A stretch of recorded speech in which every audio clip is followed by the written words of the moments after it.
Hai semuanya, aku Dea Iintri bakal review buku yang recommended buat masuk di list bacaan kalian. Yuk disimak! Buku ini merupakan novel terjemahan dari Mesir yang berjudul Aku Lupa Bahwa Aku Perempuan. Ditulis oleh Ihsan Abdul Qudus, seorang penulis berkebangsaan Mesir. Kemudian diterjemahkan oleh Syahid Widi Nugroho. Diterbitkan oleh Pustaka Alfabet pada tahun 2012 dan telah mendapat nomor ISBN. Judul asli dari novel ini yaitu Wanasitu Ani Imro'ah. Pada bagian cover terdapat judul, nama penulis, teks yakni novel menggugah tentang ambisi, karir, dan cinta, lalu visual perempuan yang memegang topeng. Di bagian samping terdapat nama penulis, judul, dan penerbit. Di bagian belakang terdapat sinopsis, penerbit, dan nomor ISBN. Kamu bisa beli buku ini di toko buku seperti Gramedia ataupun via Shopee di toko Sosial Agensi Baru. Beli yang ori ya! Untuk desain buku ini menurut saya cukup menarik karena terdapat gambar perempuan sedang memegang topeng yang sangat berkorelasi dengan judul. Pemilihan warna sampul buku yang gelap menurut saya juga sangat tepat karena melambangkan keseriusan alur cerita pada novel ini karena jarang sekali ditemukannya lelucon. Buku ini memiliki 10 bab tanpa daftar isi. Pada bab 1 mengisahkan tentang seorang perempuan bernama Su'ad yang memiliki ambisi dalam bidang pendidikan, sosial, organisasi, dan politik. Su'ad merupakan anak bungsu dari 2 bersaudara. Namun, sifat dan tingkah laku mereka berdua sangat bertolak belakang karena Su'ad merupakan perempuan yang tidak pandai dalam urusan pekerjaan rumah, tidak seperti kakaknya dan ibunya.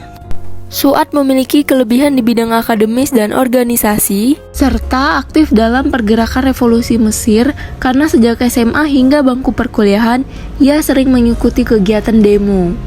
Disiratkan juga bahwa Su'ad ini merupakan aktivis aliran feminisme karena ia berpandangan bahwa seorang perempuan juga layak untuk menempuh pendidikan dan karir setinggi-tingginya seperti kaum laki-laki. Ia merupakan salah satu anggota Dewan Perwakilan Rakyat serta ketua beberapa organisasi pergerakan perempuan. Sebelumnya, Su'ad menempuh pendidikan di Fakultas Hukum karena menurutnya Fakultas Hukumlah yang paling menjiwai kehidupan kampus menyeluruh. Karena sifatnya yang ambis, tidak seperti teman-temannya yang meluangkan waktu untuk urusan asmaranisasi, Su'ad selalu menghabiskan waktunya untuk urusan akademis dan organisasi. Karena bagi Su'ad, cinta dianggapnya sebagai permainan untuk sekedar mengisi waktu luang. Karena ia tidak memiliki waktu luang, maka ia tidak memiliki ruang untuk cinta. Prinsip yang dari dulu dipegangnya secara erat tersebut mulai goyah di saat hadir seorang laki-laki bernama Abdul Hamid yang ayahnya merupakan kerabat jauh dari ibunya Su'ad. Hal yang paling membuat Su'ad tertarik terhadap Hamid adalah cara pandang Hamid yang selalu melihat kehidupan dari sisi positif. Keduanya memiliki latar belakang yang bertolak belakang karena Hamid merupakan seorang pembisnis dan Su'ad merupakan orang yang menyukai hal-hal berbau politik. Di bab kedua, benteng yang telah dibangun Su'ad berhasil diruntuhkan oleh Hamid karena pada akhirnya Su'ad sadar bahwa ia juga mempunyai sisi perempuan yang mencintai laki-laki selain dari sisi perempuan yang ambisi.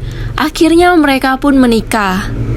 Namun bagi Su'ad, pernikahan itu seperti membuat ambisinya terhalangi.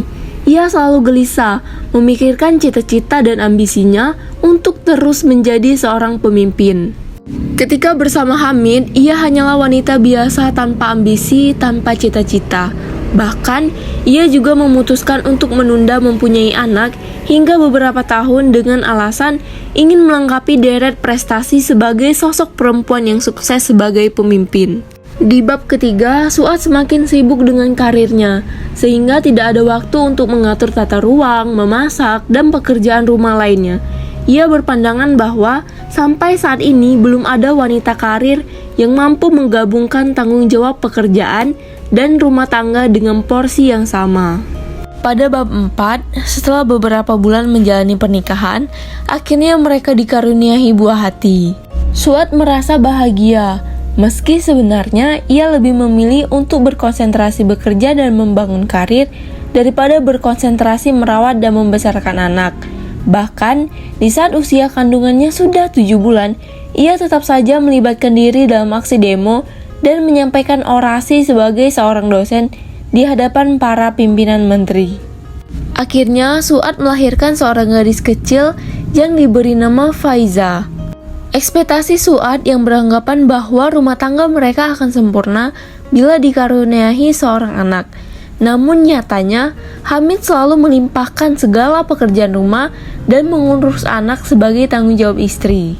Karena kegiatannya yang padat, akhirnya ia menitipkan Faiza di rumah ibunya dengan konsekuensi hanya bisa bertemu 1 minggu sekali. Dan pada akhirnya, perpisahan menjadi jalan akhir dari cerita mereka. Suad mengambil keputusan itu karena ia ternyata tidak mampu menciptakan keharmonisan dengan suaminya. Ia gagal menjadikan prestasi-prestasi yang ia raih sebagai tangga keberhasilan dalam membina rumah tangga. Pada bab 5, setelah menjalani hidup tanpa seorang suami, Suad lebih berhati-hati dalam menjalani karirnya, karena ia tidak mau image seorang janda menjadi penghalang perjalanannya. Faiza yang semakin bertumbuh besar mulai menerima bahwa ayahnya telah menemukan sosok pengganti ibunya karena seringkali Hamid dan istrinya mengunjungi Faiza. Karir Suad semakin gemilang karena ia berhasil mendapatkan gelar doktoral dan mulai dilirik oleh berbagai organisasi politik.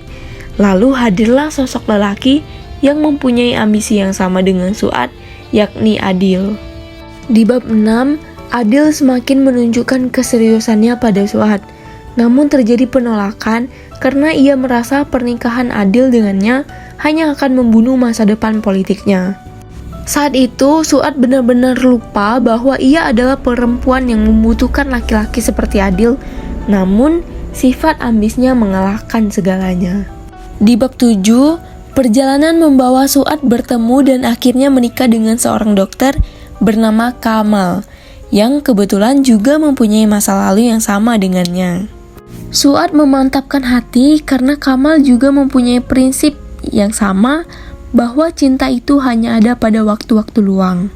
Di bagian 8, karir Suad semakin melejit karena ia kini telah berhasil menjadi anggota Dewan Perwakilan Rakyat dan hubungannya dengan suami terlihat baik-baik saja karena di beberapa kesempatan Suad selalu memberikan kesempatan Kamal untuk hadir mendampingi dan juga membantu dalam memberikan materi. Di bab 9 ini berbagai masalah mulai muncul. Faiza yang mulai menginjak usia 17 tahun mulai menjalani hubungan bahkan ingin melanjutkan ke jenjang pernikahan dengan pria 10 tahun lebih dewasa tanpa Suad ketahui. Karena pada kenyataannya Faiza lebih dekat secara emosional dengan ayah dan ibu tirinya. Tentu saja hal ini ditolak mentah-mentah oleh Suad karena Suad khawatir orang-orang berpandangan anak seorang dokter Suad menikah sebelum selesai studinya. Namun hal itu tidak mampu dibendung oleh Suad karena Faiza telah mendapat izin dari ayah dan ibu tirinya.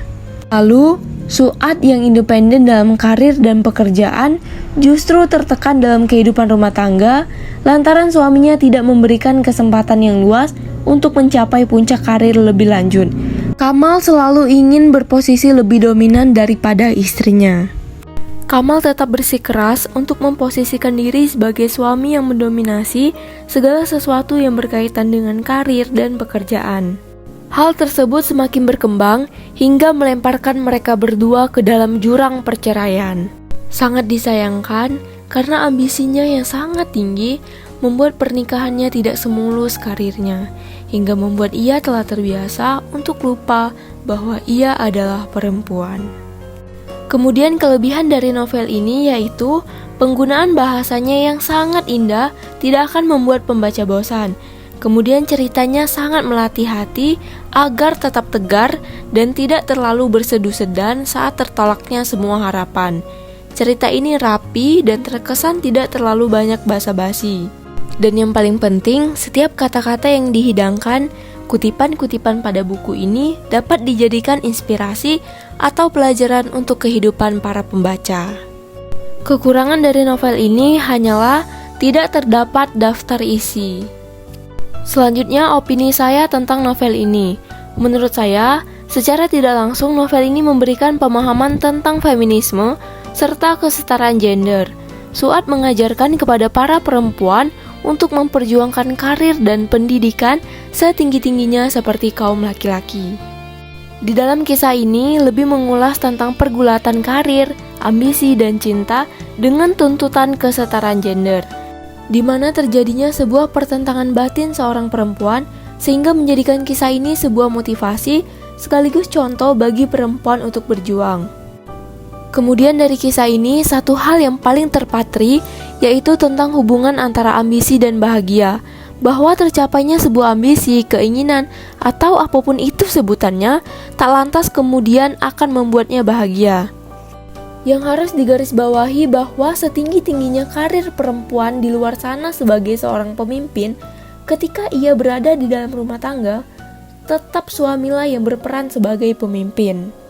Mempunyai sifat ambisi untuk terus berkontribusi kepada bangsa sangat baik dipelihara, tetapi jangan sampai menjadi bumerang bagi rumah tangga. Jangan sampai melupakan bahwa kita sebagai perempuan juga mempunyai tanggung jawab. Pada hakikatnya, prioritas rumah lebih baik daripada terobsesi dengan karir politik. Ada sebuah hadis yang mengatakan bahwa dunia adalah perhiasan dan sebaik-baik perhiasan dunia adalah istri yang soleha.